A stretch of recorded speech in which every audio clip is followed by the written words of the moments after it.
നമസ്കാരം, മലയാളി വാർത്തയിലേക്ക് സ്വാഗതം. തിരച്ചിൽ സംഘം ലോറിയുടെ ക്യാബിനിലേക്ക് എന്ന സൂചനകൾ. സ്കൂബ ഡൈവേഴ്സ് നദിയിൽ മുങ്ങിത്തപ്പുകയാണ്. 2 നാവികരാണ് നദിയിൽ ഇറങ്ങിയത്. അർജുനെ കണ്ടെത്താനുള്ള നിർണായക പരിശോധനകളാണ് ഇപ്പോൾ നടക്കുന്നത്. ഐബോട്ട് ഡ്രോൺ പരിശോധനയിൽ ട്രാക്കിന്റെ സ്ഥാനം സംബന്ധിച്ച് നിർണായക വിവരം ലഭിക്കുമെന്നാണ് പ്രതീക്ഷ. 1 മണിക്കൂറിനകം നിർണായക വിവരം ലഭിക്കുമെന്നാണ് പുറത്തുവരുന്ന റിപ്പോർട്ടുകൾ. ക്യാമറയിൽ വെള്ളത്തിനടിയിലെ ദൃശ്യങ്ങൾ കാണാനാകുന്നില്ലെന്നും ബോട്ടിന്റെ എഞ്ചിൻ ഓഫ് ചെയ്താൽ ഉടൻ ഒഴുകിപ്പോകുന്ന സാഹചര്യമെന്നും ഡിഫൻസ് PRO അതുൽ പിള്ള വ്യക്തമാക്കിയിരുന്നു. ഡിങ്കി ബോട്ടിൽ ഡൈവർമാരും സൂപ്പർവൈസറുമാണ് ഉണ്ടായിരുന്നത്. ഡൈവിംഗ് ടീമിൽ ബോട്ടിൽ 5 പേർ. ആവശ്യത്തിന് മുങ്ങൽ വിദഗ്ധരും ശിരൂരിലുണ്ട്.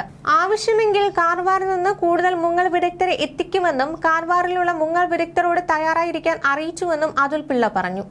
ലോറി ഉയർത്താനുള്ള സാധ്യത പരിശോധിക്കുകയാണ്. മുങ്ങൽ വിദഗ്ധർ 2 തവണ ലോറിക്കരികിൽ എത്തിയെങ്കിലും ക്യാബിൻ പരിശോധിക്കാനായില്ല. ഡ്രോൺ ഉപയോഗിച്ച് പ്രവർത്തിക്കുന്ന സ്കാനറിൽ പുഴയ്ക്കടിയിലെ സിഗ്നലും ലഭിക്കും. നോയിഡയിൽ നിന്ന് കേന്ദ്രത്തിന്റെ പ്രത്യേക അനുമതിയോടെയാണ് ഡ്രോൺ എത്തിച്ചത്. അതിനിടെ അർജുൻ ഓടിച്ച ലോറിയിലുണ്ടായിരുന്ന തടിക്കഷ്ണങ്ങൾ കണ്ടെത്തിയെന്ന് ഉടമ മനാഫ് പ്രതികരിച്ചു. 12 കിലോമീറ്റർ അകലെ നിന്നാണ് 4 തടിക്കഷ്ണങ്ങൾ ലഭിച്ചതെന്നാണ് വിവരം. മുങ്ങൽ വിദഗ്ധർ ലോറിയിൽ ആദ്യം അർജുനുണ്ടോ എന്നാണ് പരിശോധിക്കുക. AKM അഷ്റഫ് MLA പറയുന്നു.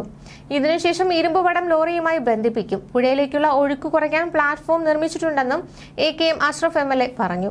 അതിനിടെ ഇടയ്ക്കിടെ പെയ്യുന്ന കനത്ത മഴയും കാറ്റും പുഴയിലെ ഒഴുക്കും രക്ഷാദൌത്യത്തിന് തടസ്സമാവുകയാണ്. കനത്ത മഴ പെയ്തതോടെ രക്ഷാപ്രവർത്തനം താൽക്കാലികമായി നിർത്തിവെച്ചിരുന്നു.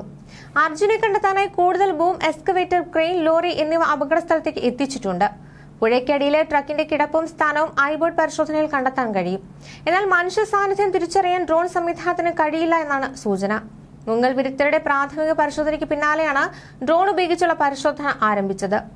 സ്കൂബ ടീമിന് സാങ്കേതിക സഹായം ഒരുക്കുന്നതിന് മലയാളിയായ retired major general M Indrabalan അടങ്ങുന്ന സംഘവും സജ്ജമാണ്. വെള്ളത്തിനടിയിലുള്ള വസ്തുക്കൾ കണ്ടെത്താനുള്ള ഐബോട്ട് എന്ന അത്യാധുനിക സംവിധാനം ഉപയോഗിച്ചാണ് പരിശോധന നടക്കുന്നത്.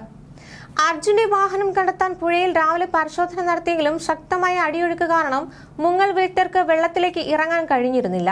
3 ബോട്ടുകളിലായി 15 അംഗ നാവികസേന ഡൈവർമാർ ആദ്യഘട്ട പരിശോധന നടത്തി. പിന്നാലെ ഗംഗാവലി പുഴയിലെ അടിയൊഴുക്ക് ദൌത്യത്തിന് തടസ്സമാണെന്ന് നാവികസേന അറിയിക്കുകയായിരുന്നു.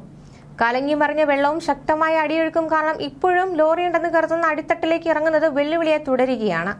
കരയിൽ നിന്ന് 20 മീറ്റർ അകലെയായി മണ്ണിടിഞ്ഞ് രൂപപ്പെട്ട തുരുത്തിനിടെ ലോറി ഉണ്ടെന്നാണ് കഴിഞ്ഞ ദിവസത്തെ പരിശോധനയിൽ കണ്ടെത്തിയത്. ഇടവിട്ട് പെയ്യുന്ന കനത്ത മഴയും പുഴയിലെ ജലനിരപ്പ് ഉയർന്നതും ദൌത്യത്തിന് വെല്ലുവിളിയാവുകയാണ്. ന്യൂസ് ഡെസ്ക്, മലയാളി വാർത്ത.